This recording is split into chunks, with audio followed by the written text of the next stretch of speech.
Hello, I'm Alan Flurry. The midterm elections this November will have important consequences both for our state and the next U.S. Congress. Joining us on this episode of Unscripted to talk about these elections and more is political analyst Paul Begala. Chief strategist for the 1992 Clinton-Gore campaign, Begala has served as a co-host for CNN's political debate program Crossfire, taught at the University of Georgia Law School and Georgetown University's Public Policy Institute. A strategist and consultant on numerous Democratic campaigns, he continues to appear as a political contributor on CNN. We had a chance to talk in the library of the Dean Rusk Center for International Law and Policy. One of the things I learned about you that I didn't know is that you're from Texas. I am. Loyal Longhorn, Right. although I have deep ties to UGA as well. I love coming here.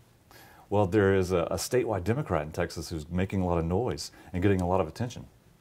Wendy Davis. Wendy Davis. She's pretty impressive.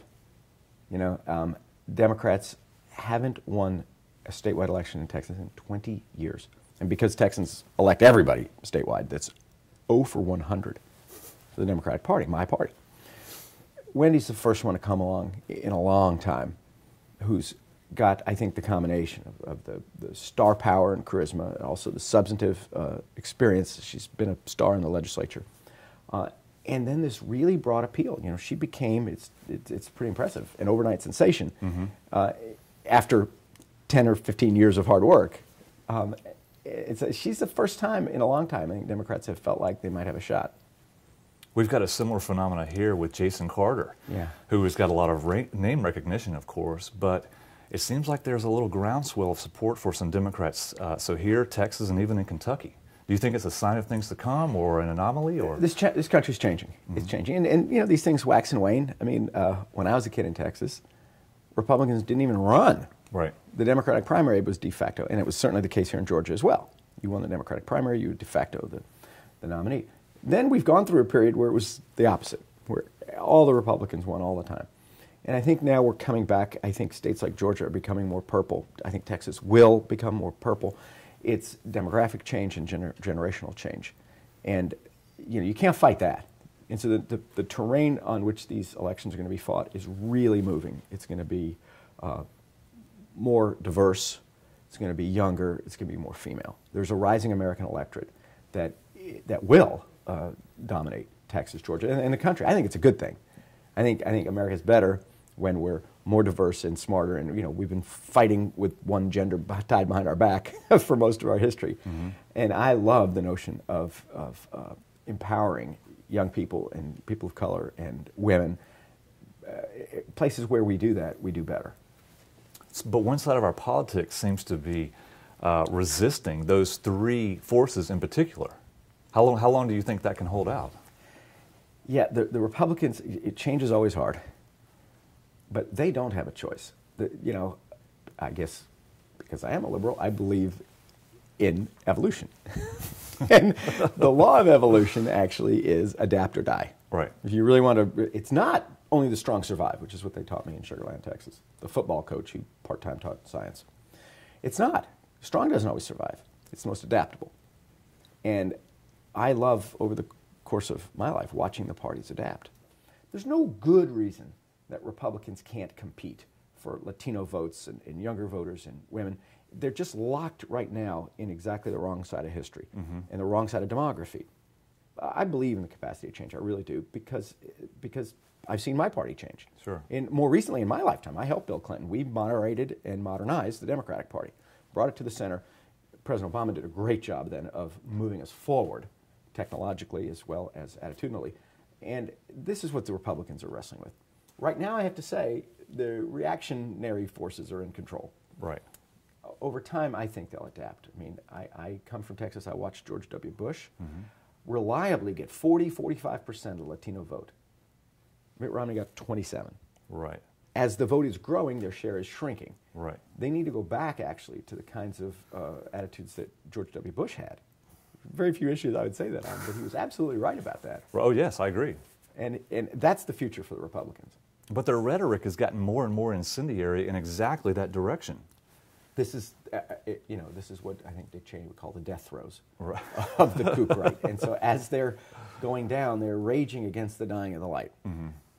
But if I honestly, just not as a Democrat, as an analyst, were to speak to them, I would say, you need to embrace this. The notion that somehow they feel threatened by smart young people, by empowered women, by new immigrants and new Americans. I mean, it was always thus. You know, when European immigrants were the big threat, right? And they would hang signs in their windows that said, "No Irish need apply." Right. They were terrible discrimination against Italians. Well, today, maybe the most conservative justice on the court is an Italian-American appointed by a Republican, Justice Scalia. Of course, Justice Alito is another one. Right. So many, many, many Italian-Americans today are Republicans. You know, many are Democrats. It's a very fair fight. That's what they need to aspire to with these new immigrants. But they're going the wrong way, Alan, and this is like a deep thing in the human soul. If people tell you they don't like you, you tend not to vote for them. Right. So when Mitt Romney, who's a smart man, right, he stood up and he said, you know, these immigrants are coming looking for handouts.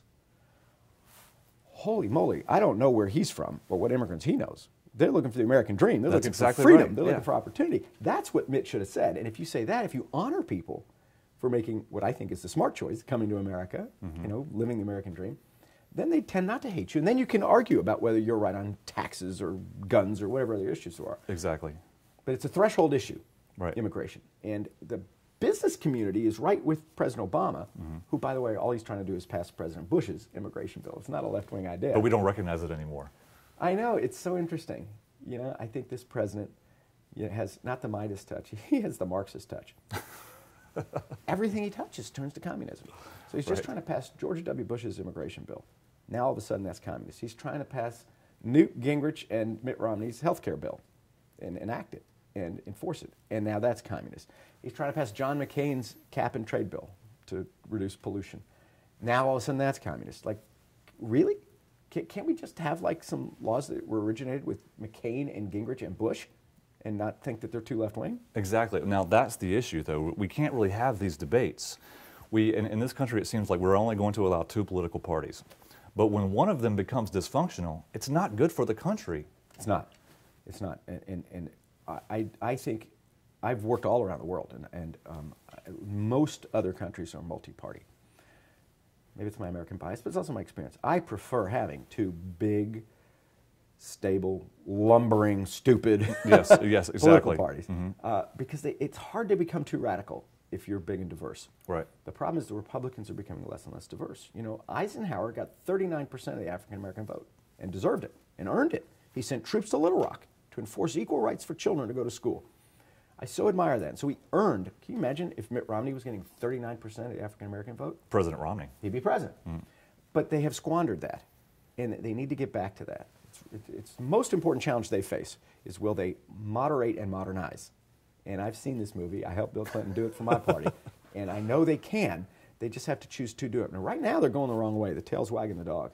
And it's going to take the moderate, modern, pro-business, corporate wing of that party to reassert itself. I'm not sure if they can. We'll know when we watch the presidential campaign this next time around. Well, exactly. And the point is we need them to do that. And you know, they get hung up on words like moderating and such, but we actually need them to come back a little bit, whether it's the center. It needs to just become, they need to become more sensible. They do, and they need to, I really want to celebrate compromise. And it's become such a dirty word. It's actually Barbara Bush, our former First Lady, who said this recently. She said, how did compromise become a dirty word in my country? And, you know, there's no better Republican than Barbara Bush, and she's exactly right. And the Democratic Party needs to make sure they do the same thing. I have to say this president and the leaders of my party seem very willing to compromise. But it's the Republicans who now, they've forgotten what Jefferson taught us. Jefferson became president in a much more divided time, much more bitter presidential election, decided by the House, allegations of corruption. And in his inaugural address, he said, not every difference of opinion is a difference in principle. And that's what I think the Republicans have forgotten. We understand you have to stand firm on core principles. You should never compromise. But not every opinion is a deep principle.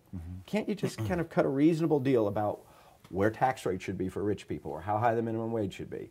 And just, these things are all a matter of just negotiation and compromise. And that's what the Founding Fathers wanted. The notion that these people who call themselves Tea Party patriots, and they say they revere the Constitution, well, they have never read it. because the Constitution itself is a compromise, and it compels compromise. Right. So if you want to be true to your principles, one of your principles is compromise. And it makes me very frustrated. And it's not an equal and opposite problem. You do have a president who is really ready to embrace Republican ideas. Mm-hmm. And you have a Republican Party that won't even accept their own ideas when it's being offered by this Democratic president. That document is full of those distinctions that propelled the country forward, but we're rendering a lot of them, unusable at this point. And it's the only way forward. I think we're the greatest country in the world, not because we have vast natural resources, although we do, and we have this huge continental landmass, which we do, but because we're the most diverse, mm-hmm. because we celebrate freedom and opportunity and equality. And all of those things then, if you have the whole world in one place, which we do, every language, every culture, every religion, you have to compromise. You have to be able to give and take in order to get along. And it's interesting because everybody does it in their real lives. Right, that's exactly right. Yeah. We do it in our families. Most of my family's Republican. We love each other, you know. You just have to. And we do it in our business lives. Of course, university, you have the whole world here in Athens. So, of course we do it. Mm-hmm. And somehow, nowadays, when conservative Republicans enter the political arena, they abandon all of the sensible compromises that make life possible. Right. Now, one issue in midterm elections is turnout. Do you think it's going to be a problem for both parties? It's traditionally been a very big problem for Democrats. Again, it's not an equal and opposite. It's a much bigger problem for Democrats. Mm-hmm. Republicans, they vote, and I admire that. I think it's great. They follow the news, maybe Fox News, but they follow it. They're engaged, they're patriotic, and they vote. Democrats, they follow the news and they're engaged, they're patriotic, but they're always busy. They're working, frankly, often 2 and 3 jobs. They don't have a lot of time to play golf at the country club. And it's really hard. It's a much bigger problem for my party to identify, register, and turn out voters. And especially now a lot of states, including yours, are considering or have enacted barriers to that vote. So the Democrats have to, not only are they trying to reach audiences that are very, very busy, mm-hmm. going to school and working, or working 2 jobs and raising a child alone, wrestling, maybe with the healthcare system. Trying to reach them and say, I know that's real important, but come and focus on these issues, picking your governor, your senator. We also have to get them registered and through these barriers. It's a huge challenge. Right. But I do think that the Democrats have really learned how to do it. President Obama, one of his great gifts is that he has married 21st century technology to founding fathers level of engagement and grassroots participation. Instead of only running ads on television, he built an army of volunteers. Right. And of real volunteers. This is exactly. actual grassroots. Having done this for a living, right. a paid canvasser is never going to do as good a job as someone who really believes. Right. This we adapted and stole from the right. Democrats used to hire people to go out door to door. Mm-hmm. Republicans, particularly in the faith community, would really come out, and they were much more effective. So now President Obama has built this much larger now. Obama's army, a Democratic army, people who are going out into their communities, out on the campuses, out in their neighborhoods. And they're empowered with technology. So we know now, because of data analytics, when you're going to that door, mm-hmm. that volunteer, she's got an iPad that says, Mrs. Murphy is really interested in Medicaid. She is a mother in a nursing home. I'm serious. And down to the issue. Yes. And so then when she opens the door, you say, Mrs. Murphy, I'm campaigning for Michelle Nunn for Senate. She wants to save the Medicaid system, and in fact, or Governor Senator Carter wants to be the governor. Their volunteers will know, mm-hmm. right down to it, like which issues this person is most concerned about, and it's wonderful. This is, I think founding fathers would be thrilled at this level of engagement in issues by grassroots citizens. Mm-hmm. That was a big bet they took, which everybody else in the world thought was dumb, that if you empowered ordinary people, they could do better than kings.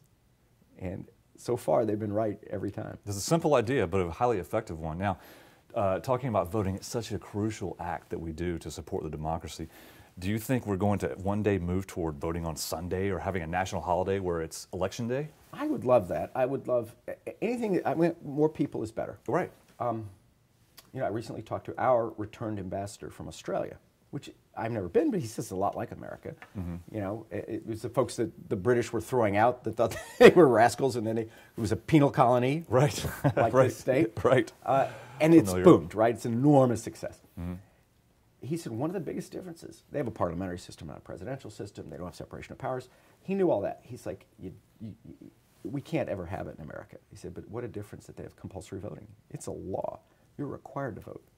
So there's no get out the vote operation. Right. And it was really interesting. There's a penalty for not voting. Yes. I don't want that here. I believe in freedom. The freedom not to vote is something, it's an American thing. It's a statement, true. Right. And so I respect that. I don't want to have the Australian system. But I think it's so critically important. It frustrates me, especially on campuses, sure, when young people don't vote. Because the truth is, they have a lot more at stake in it than I do. I'm 52. You know, it's their future. And it's so frustrating that you look at senior citizens, who in some ways have the least at stake because they've lived the dream. 72% of seniors vote. 72%. That's great. Yes. And it declines like this as you get to we need that throughout the population. Absolutely. And the drop-off, as you say, Alan, is the real thing. President Obama electrified young people. Turnout went way up. Well, in many states, 6 out of 10 of those young people who vote for president then drop off. Well, that's crazy. I mean, no wonder. The midterm election. Right. We're not paying attention. It's not important. And then you get so-and-so for congressman. Right. And then you get consequences. You get your student loan interest rates jacked up. Right. You know, you get more and more laws making it harder and harder for young people to vote. You know, it's really frustrating. I know it's hard. I know there are barriers. But when young people don't vote, all they're doing is handing off their vote to people who really don't often have the same interests that they do. It's an important distinction. Now, you brought up Australia. We interviewed a Nobel laureate back in the fall from Australia, and he said, you know, celebrity scientist, he will say whatever he wants to say. He said that Rupert Murdoch had ruined his country. Oh. So what do you think he's doing to ours? Oh, I think we're pretty resilient. I think that the great Democrat, Al Smith, used to say, all the ills of democracy can be cured by more democracy. All the ills of a free press can be cured by more freedom of the press. So it all balances out. I do worry about people self-selecting because of technology, self-selecting their media. I do not want citizens to use the media the way the drunk uses a lamppost, you know, more for support than illumination. Right. But news ought to be right down the middle. And there's no question that Fox is a right-wing network. There's no question MSNBC is a liberal network. And they have great people, both of them, and great programming. But I really would rather just get the news and form my own opinions. But where we're going in this country is, you know, Mr. Murdoch has the Wall Street Journal, and he's got Fox News and other outlets. And you can see this kind of drumbeat of misinformation that is no longer news. Right. And so you have this conservative base that they did not used to believe this, but now it is literally an article of faith to deny climate change. Right. You must reject climate science because they're being told that all the time, even though there's an absolute consensus, as strong as a consensus that tobacco causes cancer. Right, right. At least. At least. But that's the problem. But the answer for that then is more and better, you know, news gathering from places like CNN, or more and better advocacy from my liberal friends at MSNBC. Right. You know, you just have to engage in the public square. I don't ever want to see increased regulation of the press or media. I don't ever think that's the answer. Other countries try that. I don't think it ever works. My view is if you trust people, you know, and empower people, it will work out. For a long time, you know, talk radio really dominated. And it was frustrating for me as a Democrat, but this is after the Fairness Doctrine, so they didn't have to put a liberal on. And in the near term, it hurt the liberals. But look what happened. Technology changes. The internet becomes big. The internet is not talk radio. Talk radio is hierarchical. I speak, you listen and obey. In fact, these knuckleheads who listen to Limbaugh call themselves ditto heads. Right. I listen and agree with what the master teaches. Right. Okay, that's never going to work for liberals. Even if you forced through a Fairness Doctrine me to sit on the radio for 3 hours, guess what? The internet is iterative. It's interactive. I mean, I sit on Twitter and write back to people who just saw me on TV and they say, oh, you're dumb or you're smart. It's iterative. Liberals are really succeeding in the internet. in the same way conservatives succeeded in talk radio. The net is much more amenable to progressive ideas because it's interactive and iterative. True. And that's the future. So without a fairness doctrine, we have found a way that where progressives can get their ideas out, and I think they've been much more effective. I think progressive media on the internet is far better than conservative media on the internet because substantively, but also in terms of audience. Oh, true enough. True enough. Because I think that a lot of conservatives simply want to. They like Fox News. They like Rush, where they're told and they listen and they obey. But that's the past. And the future is online, and it's very iterative. And I think that type of interaction in media is much more liberal. I love and admire professional career politicians. I know that's not fashionable. I am one. Yeah, I made my career in it. But you know, it's like the one field where people denigrate experience, as if like I'm gonna get on Delta Airlines this afternoon. I don't want to hear the pilot say, "Gee, I've never done this before. You know all these buttons. I'm not quite sure which one to push." We tend to do that with the politicians. But I think, even though I really respect career politicians, I think that they're going to do a better job if we're more engaged. It really is all about us. And, you know, I live in Washington now. I'm raising my children in Washington. And all the time people complain about Washington. And I travel around and people say that. And I say, actually, it's not us, it's you. You're sending these people up. You know, Ted Cruz is not from Washington. He's from Texas. And he's tied Washington in knots and almost launched a nuclear bomb in the American economy, almost had us default on our debt for no good reason. Right. So that's not because of Washington dysfunction. You know, the fault, dear Brutus, lies not in the stars, it lies in ourselves. And if we keep sending people up there who all they're going to do is divide and destroy, then we're going to have the kind of dysfunctional government we have. If more people engage, though, Ted Cruz is a senator. He won fair and square, and he won an impressive win. In part, he won because his state has among the lowest turnout of any state. They're 48th, 49th, or 50th, depending on which metric and which year. If more and more of my beloved Texans would vote, maybe Ted Cruz would win a bigger landslide. But it would certainly be more legitimate. It would be better. I tend to believe that he might not even be in the Senate because I love my state and I love my family there. I don't believe they really want someone who could destroy the full faith and credit of the United States in his first year in office. Right. So that's what I mean by that, is that we have to engage. You can't just sit back and hopefully vote at least, but I think you got to do more than vote. You've got to engage, and you can directly contact these people now because of technology. Believe me, this will shock you, but a lot of politicians are pretty vain.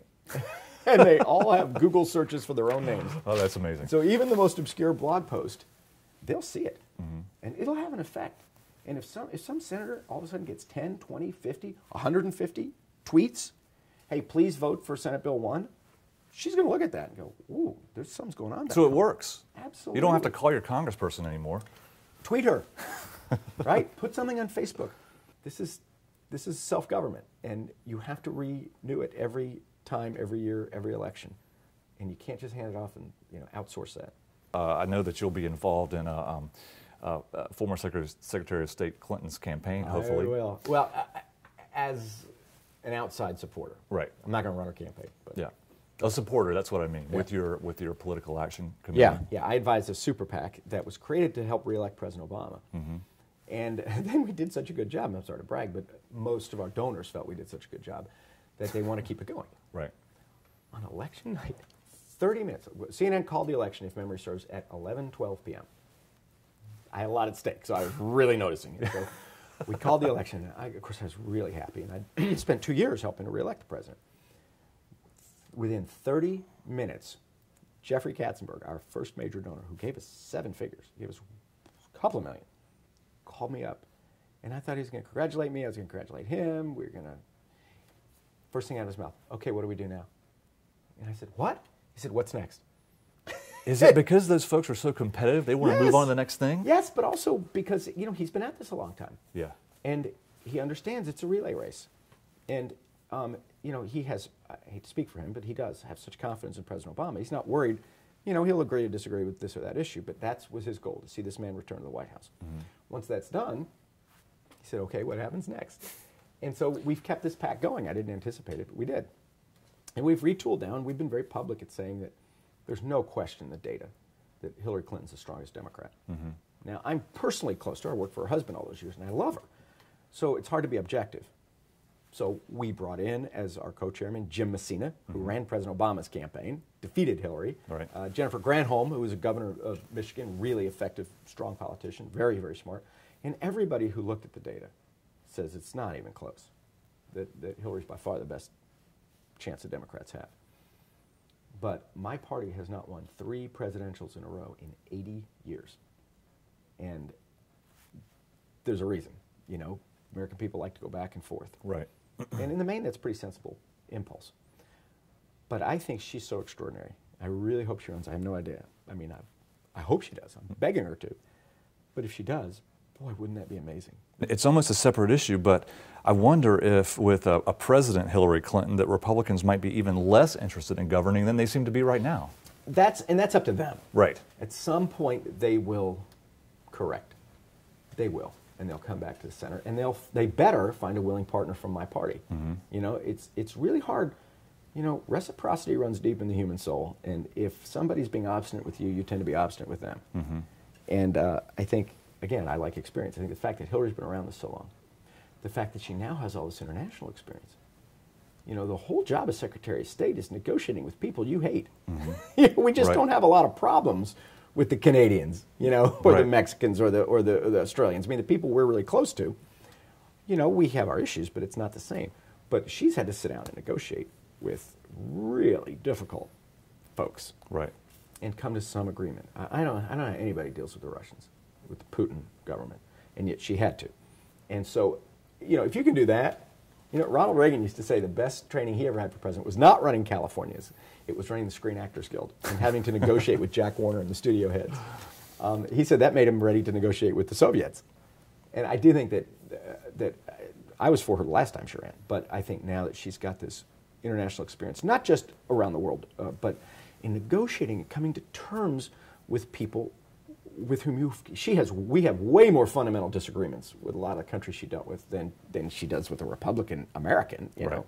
So I think it's really, there's a potential, I'm biased, but there's potential for her to be a really great, truly great president. But on top of that, I think, irrespective of gender, she's by far the most qualified. She's a lot more qualified today than her husband was when I was working for him back in the early 90s. Easily. So many people were so suspect of him. Yeah. And that was one of those rare occurrences where, you know. He I thought was a great governor, but he didn't like hearing this, because I'm a Texan, he's an Arkansan. But there are more people in Houston than there are in Arkansas. Right. So how hard could it be? He hated that. Yeah, Turned out it was pretty hard, because it's a very diverse state. But I mean, you'd have to go back probably to first President Bush to find someone running for president, potentially running, who has this kind of experience. And former President Bush did, Bush the senior. Remarkable set of experience, and it served him well. And I think Hillary would come with that. The question is, can you bring all that experience and still electrify people the way that her husband did or Barack Obama does? And that's going to be really... It's an important aspect. I've seen her do it. She started out badly, frankly, in the 2008 campaign. Boy, by the end, you know, she had already, as a practical matter, lost. But boy, did she find her voice. She's got to find it. It buried Romney. He didn't have it. Yeah. People He was just unable to excite people. Able guy, successful governor, but could not move people. When it came down, that many people at least. Yeah. Paul, thank you so much. Alan, thanks. This is really fun. It is really fun.